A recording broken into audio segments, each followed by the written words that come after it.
যাও বলেন, সাথে সাথে কথা বলছেন, কিছুক্ষণ পর দুনিয়া থেকে চলে যাচ্ছেন। বন্ধু, এই ইসলামটাকে আলো করার জন্য, এই ইসলামটাকে রোশন করার জন্য এই আজকে কোরআন তো তালিম দেওয়া হচ্ছে, এটা কোরআন শহীদের রক্তের বিনিময়ে আমরা পেয়েছি। একবার পড়েন সুবহানাল্লাহ। শুনেন হাদিস عن عبد الله بن عمر رضي الله عنهما قال أمر رسول الله صلى الله عليه وسلم في غزوة موتى زيد بن حارث فقال رسول الله صلى الله عليه وسلم إن قتل زيد فجعفر وإن قتل جعفر فعبد আব্দুল্লাহ বিন রাওয়াহা। বন্ধুরে, এশারের সালাত আদায় করার পর আব্দুল্লাহ বলছেন, আল্লাহর নবী বলছেন, যায়েদ তুমি দাঁড়িয়ে যাও। জাফর কোথায় আছে? দাঁড়িয়ে যাও। এর আব্দুল্লাহ বিন রাওয়াহা কোথায় আছে? দাঁড়িয়ে যাও। আমি তোমাদেরকে তিনজনকে আজকে গাজওয়ার সেনাপতির মালিক বানালাম। যায়েদ যদি মারা যায়, যায়েদ যদি কাতল হয়ে যায়, তার বিনিময়ে দ্বিতীয় নম্বরে জাফর বিন আবু তালিব মালিক হয়ে যাবে। জাফর যদি মারা যায়, আব্দুল্লাহ বিন রাওয়াহা তিনি মালিক হয়ে যাবে। তোমরা যাও যাও যাও, আপন বাড়ি চলে যাও। নিজের বাড়িতে গিয়ে বিবিদের কাছে তোমরা ক্ষমা নিয়ে এসো, তোমরা সালাম কালাম করে এসো। বন্ধুরে, একজন সাহাবীর ঘটনা বললে আপনাদের চোখ দিয়ে পানি রোখা যাবে না।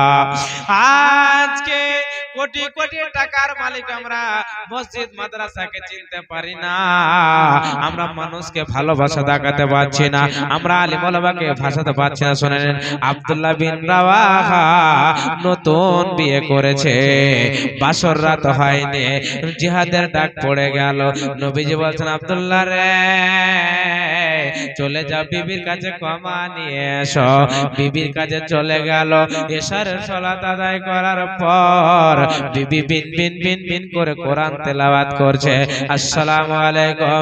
বিবি রে একটুখানি বাইরে এসো রে। বিবি বলছে, কি হয়েছে স্বামী? আপনি ঘরের ভিতরে এসেন। বলছে, বিবি রে না, যাব না, যাব না। তোমাকে প্রথম বিয়ে করেছি, তোমাকে মোহর দিয়েছি, কিন্তু তোমার সঙ্গে বাসর রাত কাটাতে পারলাম না, তোমার কাছে রাত থাকতে পারলাম না। স্বামী কেন? স্বামী কেন? কি হয়েছে গো? একটু খুলে বলে দাও। বলছে, বিবি রে নতুন বিয়ে করেছিলাম, এশারের সালাত আদায় করতে গেলাম, দয়ার নবী আমাকে 3 নম্বর সেনাপতি দায়িত্বের মালিক বানিয়ে দিয়েছে। বলতে, বিবি রে তোমাকে সময় দিতে পারবো না, তোমাকে সময় দিতে পারবো না। স্বামীকে বলছে, স্বামী জান একটুখানি ঘরের ভিতরে এসো, আমি তোমাকে নয়ন ভরে দেখবো। তখন আব্দুল্লাহ বিন রাওয়াহা বলছে, বিবি রে ঘরে যাব না, ঘরে যাব না, তুমিও যুবতী আমিও যুবক, ঘরে কথা বলতে বলতে দেরি হয়ে যাবে, নবীজির ভালোবাসাটা পাবো না। বন্ধুরে, তখন বিবিকে বলছে, বিবি রে তুমি যদি সবর করতে পারো, ধৈর্য ধরে থাকতে পারো, আল্লাহ কিয়ামতের দিন তোমার সঙ্গে সাক্ষাৎ করাবে। চলে গেল জিহাদে, জিহাদ চালু হয়ে গেল। বন্ধুরে, কাটাকাটি চালু হয়ে গেল। যায়েদ মারা গেল, যায়েদের হাত পা কেটে দিল। জাফরও মারা গেল, জাফরের হাত পা কেটে দিল, ঝান্ডা ধরে নিল। আব্দুল্লাহ বিন রাওয়াহা তিনি মারা গেল। ৪র্থ নম্বর খালেদ বিন ওয়ালিদ ঝান্ডা হাতে করে ইসলামের বিজয় করে দিল। বলার মানে বন্ধুরে, রাসূলের জামানায় সাহাবীরা জান দিয়েছে, তারপরে সুফলের লোক কোরআন হাতে পেয়েছে।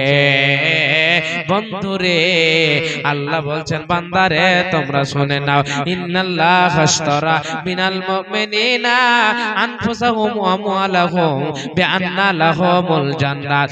আমি আল্লাহ মুমিনের জান এবং মুমিনের মাল জান্নাতের বিনিময়ে কিনে নিয়েছে। মুমিনের যখন জানের প্রয়োজন তোদেরকে জান দিতে হবে, আর যখন মালের প্রয়োজন তোদেরকে মাল দিতে হবে। এই আব্বা জানের আজকে জান লাগবে না, রাসূলের জামানায় সাহাবীরা জান দিয়েছে, আজকে মাল দিয়ে এ মাদ্রাসা বানাতে হবে। কতজনের মা নাই, কতজনের বাবা নাই, কতজনের দাদা দাদি নাই রে, কত লালন পালন করে মানুষ করে কবরে শুয়ে আছে। কবরে এমন